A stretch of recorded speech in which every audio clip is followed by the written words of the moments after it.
Dauglaukio kapinynas. Tai vienas iš dviejų pastaraisiais metais tyrinėtų Nemuno deltos kapinynų. Nuo 1983 metų Dauglaukio kapinyne turime 117 nedegintų mirusiųjų kapų. Visi jie yra, sakyčiau, tokio labai koncentruoto laikotarpio tarp 70 ir 260 metų po Kristaus gimimo. Visą medžiagą, kurią mes ištyrėme, leidžiam dabar sakyti apie jų, papasakoti ir pasakyti apie jų ryšius su kitais baltų kraštais, kitomis baltų gentimis. Pirmiausia, tai Nemuno deltos žmonės genetiškai patys artimiausi buvo prūsam, ypatingai Sembos teritorijoje gyvenusiai kenčiai.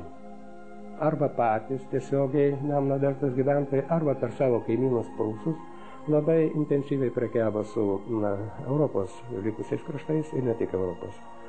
Labai tiksliai galim pasakyti jų ryšius su skandinavų gyventojais, Panonijos, Bavarijos dabartinės kraštais, su pietinė Italija ir galbūt netgi su šiaurinė Afrika, Aleksandrija, iš kur atkeliavo iš šito kapinyno nuostabiausiai papuošalai, tai emalės ir stiklo karoliai.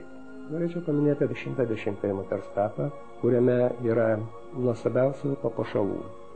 Galvos papuošalas, jisai buvo skirtas prilaikyti plaukus, tiesiog juosta, bet ne visa kepurė.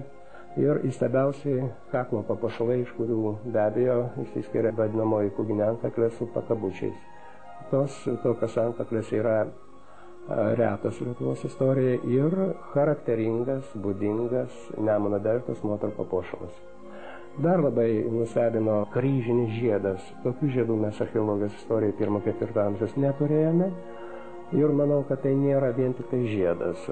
Tai greičiau yra Saulės kryžius, tai yra valdžios ženklas. Įdomu, kad jisai rastas taip moteriai prie ranką pakėlus prie kaklo ir tas kryžius išorė atsuktas.